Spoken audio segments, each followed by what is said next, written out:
পিঠা শীতের অন্যতম অনুষঙ্গ, আমাদের নান্দনিক লোকজ ঐতিহ্য। পিঠা ছাড়া শীত ভাবাই যায় না বাঙালির জীবনে। নগর জীবনের ফাস্টফুডের ভিড়েও পিঠা টিকে আছে আপন মহিমায়। পিঠার রসে মজে গ্রামের পাশাপাশি শহরেও এর জনপ্রিয়তা বেড়েছে। পিঠার জনপ্রিয়তায় শহরে ঘটা করে উৎসব পালিত হচ্ছে। আগে পিঠা খেতে গ্রামে যেতে হতো, এখন শীত মৌসুমে সর্বত্র চলছে পিঠা তৈরির হিড়িক। পিঠা এখন অনেকের আয়েরও উৎস। পিঠা বিক্রি করে তারা স্বাচ্ছন্দ্যে জীবনযাপন করছেন। আমি 8-10 বছর ধরে কাপড়ের ব্যবসা করতাম। কাপড়ের ব্যবসা করতে করতে আমার সংসার চলে না, খুব কষ্টের ভিতরে যায়।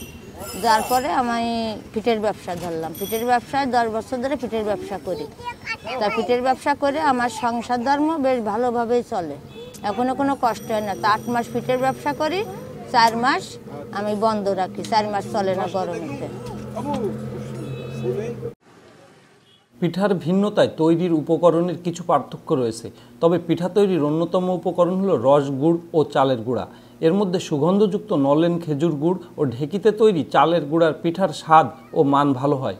জিভে জল আনা নানা স্বাদের বাহারি নামের পিঠার মধ্যে পাটিসাপটা, ভাপা, রস চিতই, পাতা পিঠা, নকশি পিঠা, পাকান পিঠা, কুলি পিঠা, ক্ষীর পাটিসাপটা, দুধকুলি, সেমাই পিঠা উল্লেখযোগ্য।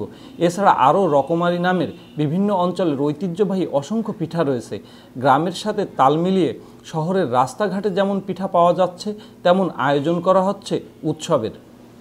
সাধারণত পৌষ সংক্রান্তির দিনে কুয়াশামাখা শীতের সন্ধ্যায় এ ধরনের আয়োজন করছে বিভিন্ন সংগঠন। উৎসবে মানুষ দল বেঁধে যাচ্ছে, সংগঠনের কর্মীদের তৈরি গরম পিঠার স্বাদ নিয়ে পিঠা খাওয়ার আশা পূরণ করছে। অন্যদিকে শহুরের জীবনের কর্মব্যস্ততায় বাড়িতে পিঠা তৈরির সময় না থাকার পাশাপাশি পিঠা তৈরি করতে না জানায় অনেকে পরিবার পরিজন নিয়ে দোকান থেকে পিঠার স্বাদ নিয়ে রসনা তৃপ্ত করছেন। আমার নাম মনিরা। আমি অনেক ব্যস্ত থাকি কাজের জন্য, যার কারণে আমি পিঠা বানাতে পারি না। সেজন্য বাচ্চাদের নিয়ে এখানে আসছি পিঠা খেতে। গ্রাম থেকে শহরের ফুটপাত সর্বত্র এখন পিঠার কদর। পিঠা কেবল উপাদেয় খাবারই নয়, পিঠা আমাদের বাঙালির জীবন ও সংস্কৃতির এক অবিচ্ছেদ্য অংশ।